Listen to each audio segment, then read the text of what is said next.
ನಮಸ್ಕಾರ ಸ್ನೇಹಿತರೆ.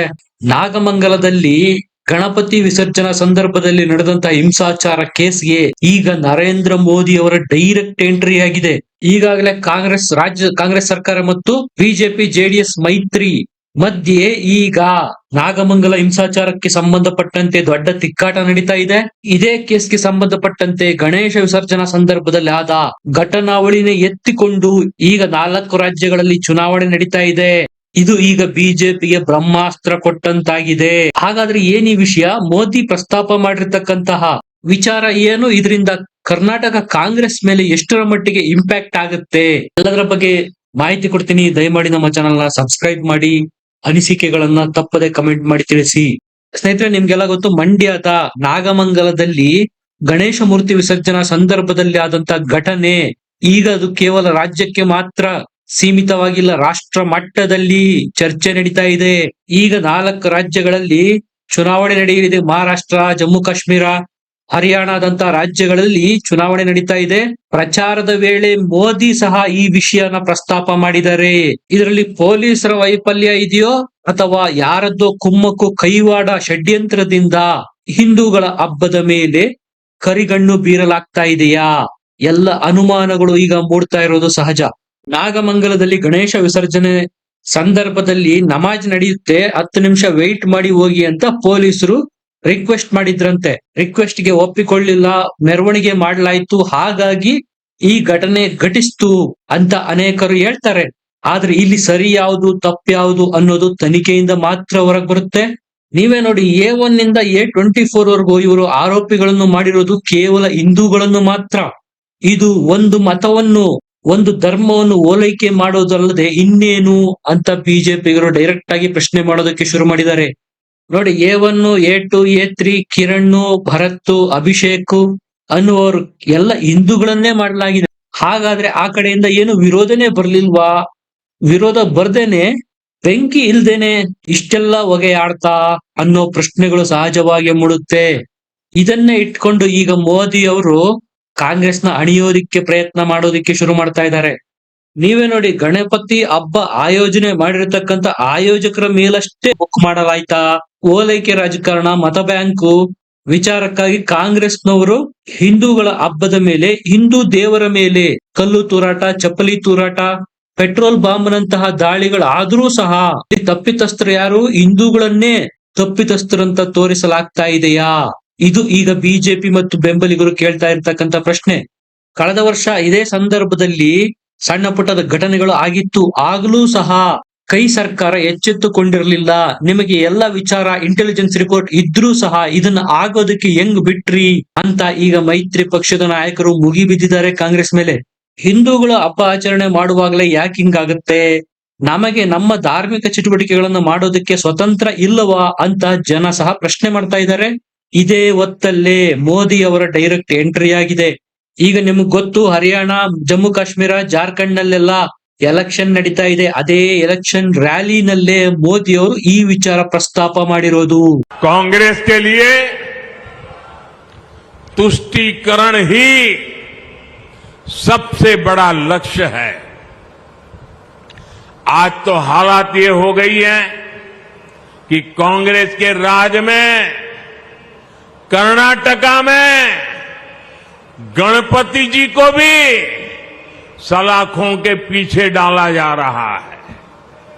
गणपति जी को पुलिस के डिब्बे में बंद कर दिया. पूरा देश आज गणेश उत्सव मना रहा है और कांग्रेस विघ्नहर्ता की पूजा में भी विघ्न डाल रही है.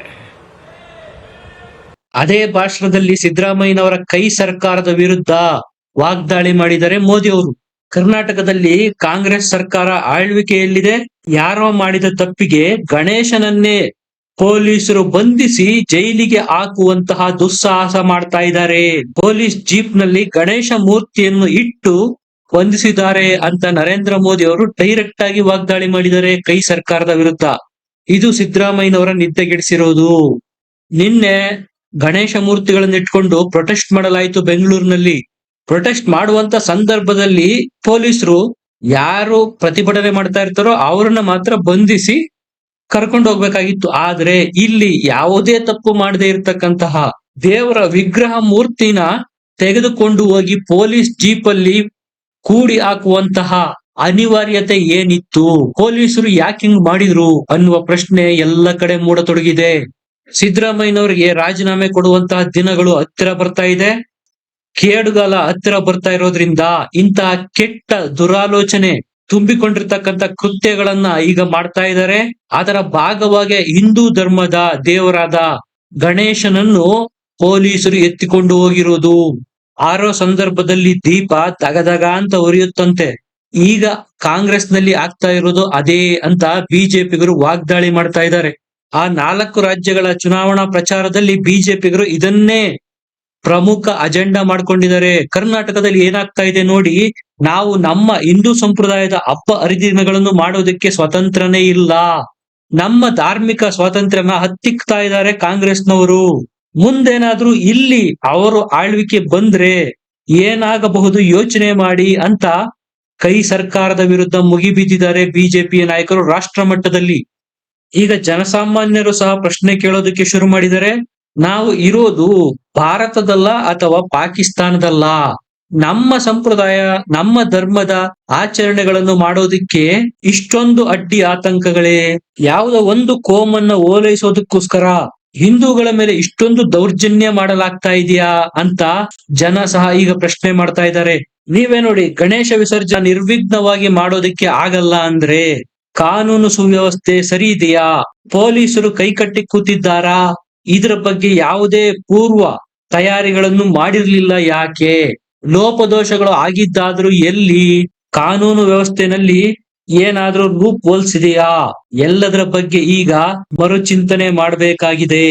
ಈ ಕಡೆ ನಮಾಜ್ ಮುಗಿದ ಮೇಲೆ ಮೆರವಣಿಗೆ ಹೋಗಿ ಅಂತ ರಿಕ್ವೆಸ್ಟ್ ಮಾಡಲಾಗಿತ್ತು ಅಂತ ಜಮೀರ್ ಅಹಮದ್ ಖಾನ್ ಅವರು ಹೇಳಿದ್ರೆ, ಆಯೋಜಕರು ಸಹ ನಮ್ಮ ಮೆರವಣಿಗೆ ಹೋದ ಮೇಲೆ ನಮಾಜ್ ಮಾಡಬಹುದಾಗಿತ್ತಲ್ಲ ಅನ್ನುವಂತ ತರ್ಕವನ್ನು ಸಹ ಮುಂದಿಡ್ತಾ ಇದ್ದಾರೆ. ಎಲ್ಲೋ ಒಂದ್ ಕಡೆ ಪರಿಸ್ಥಿತಿನ ನಿಭಾಯಿಸುವಲ್ಲಿ ಪೊಲೀಸರು ಎಡವಿದ್ದಾರಾ? ಇಷ್ಟೆಲ್ಲ ದಾಂಧಲೆ ಆದ್ರೂ ಸಹ ಗೃಹ ಸಚಿವರು ಇದೊಂದು ಸಣ್ಣ ವಿಚಾರ, ಸಣ್ಣ ಘಟನೆ ಅಂತ ರಿಪ್ಲೈ ಕೊಡ್ತಾರೆ. ಇದನ್ನೇ ಈಗ ಬಿಜೆಪಿಗರು ಪ್ರಶ್ನೆ ಮಾಡ್ತಾ ಇರೋದು. ನಮ್ಮ ಆರಾಧ್ಯ ದೈವವಾದ ಗಣೇಶನನ್ನು ಸಹ ಬಂಧಿಸಿದ್ದೀರಾ, ಇದು ಸಣ್ಣ ವಿಚಾರನಾ ನಿಮಗೆ ಅಂತ. ಇನ್ನ ಚಲುವರಾಯಸ್ವಾಮಿ ಅವರು ಸಹ ತಮ್ಮ ಆಪ್ತನನ್ನು ಬಚಾವ್ ಮಾಡೋದಕ್ಕೆ ಪ್ರಯತ್ನ ಮಾಡ್ತಾ ಇದ್ದಾರೆ ಅನ್ನೋ ಆರೋಪಗಳು ಕೇಳಿ ಬರ್ತಾ ಇದೆ. ಈ ಘಟನೆಯಲ್ಲಿ ಕೈ ನಾಯಕರು ಸಹ ಭಾಗಿಯಾಗಿದ್ದಾರೆ. ಸಂಪೂರ್ಣ ತನಿಖೆಯಿಂದ ಮಾತ್ರ ಸತ್ಯ ಹೊರಬರುತ್ತೆ ಅಂತ ವಿರೋಧ ಪಕ್ಷಗಳು ವಾಗ್ದಾಳಿ ಮಾಡ್ತಾ ಇದೆ ಕಾಂಗ್ರೆಸ್ ಮೇಲೆ. ಗೃಹ ಸಚಿವರು ಹೇಳಿದ್ದಾರೆ ಇದೊಂದು ಆಕಸ್ಮಿಕ ಮತ್ತು ಸಣ್ಣ ಘಟನೆ ಅಂತ. ಈ ಹಿಂದೆ ಸಹ ಇಂತಹ ಘಟನೆಗಳು ನಡೆದಿದೆ. ಮೇಲೆ ಇದು ಆಕಸ್ಮಿಕ ಹೇಗಾಗುತ್ತೆ, ಸಣ್ಣ ಘಟನೆ ಹೇಗಾಗುತ್ತೆ? ಇದು ಪೂರ್ವ ನಿಯೋಜಿತ ಸೂಕ್ಷ್ಮ ಪ್ರದೇಶ ಅಂತ ಗೊತ್ತಿದ್ರೂ ಸಹ ಸೂಕ್ತ ಕ್ರಮ ಯಾಕೆ ಕೈಗೊಂಡಿಲ್ಲ?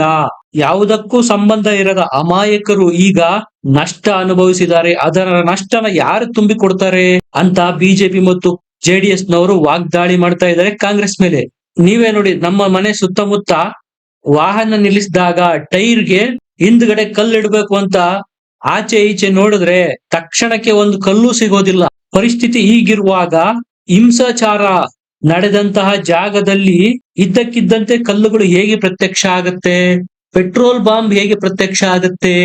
ಇದು ಪೂರ್ವ ನಿಯೋಜಿತ, ಪೂರ್ವ ಸಂಚು ಅಲ್ಲದೆ ಮತ್ತೇನೂ ಅಲ್ಲ ಅನ್ನೋದು ವಿರೋಧ ಪಕ್ಷಗಳು ಮಾಡ್ತಾ ಇರ್ತಕ್ಕಂಥ ಆರೋಪ. ತನಿಖೆ ಮಾಡೋ ಭರದಲ್ಲಿ, ಬಂಧನ ಮಾಡುವ ಭರದಲ್ಲಿ ಸಿದ್ದರಾಮಯ್ಯನವರ ಸರ್ಕಾರ ಗಣೇಶನನ್ನು ಬಿಟ್ಟಿಲ್ಲ, ಮೂರ್ತಿಯನ್ನು ಸಹ ಪೊಲೀಸ್ ಜೀಪ್ ನಲ್ಲಿ ಹಾಕಿಕೊಂಡು ಹೋಗಲಾಗಿದೆ. ಇದು ಸಿದ್ದರಾಮಯ್ಯನವರಿಗೆ ಶುರುವಾಗಿರ್ತಕ್ಕಂಥ ಕೇಡುಗಾಲ, ಅವರ ಸರ್ಕಾರಕ್ಕೆ ಮುಂದೆ ಆಗಲಿರ್ತಕ್ಕಂಥ ಅನಾಹುತದ ಮುನ್ಸೂಚನೆ ಅಂತ ಬಿಜೆಪಿಗರು ವಾಗ್ದಾಳಿ ಮಾಡ್ತಾ ಇದ್ದಾರೆ. ಸ್ನೇಹಿತರೆ, ಇದರ ಬಗ್ಗೆ ನಿಮ್ಗೆ ಏನನ್ಸುತ್ತೆ? ಯಾರ್ದು ತಪ್ಪು, ಯಾರದ್ದು ಸರಿ? ಕಮೆಂಟ್ ಮಾಡಿ ತಿಳಿಸಿ, ಲೈಕ್ ಮಾಡಿ, ಶೇರ್ ಮಾಡಿ, ನಮ್ಮ ಚಾನೆಲ್ ನ ಸಬ್ಸ್ಕ್ರೈಬ್ ಮಾಡಿ. ಮತ್ತೆ ಸಿಗೋಣ. ನಮಸ್ಕಾರ.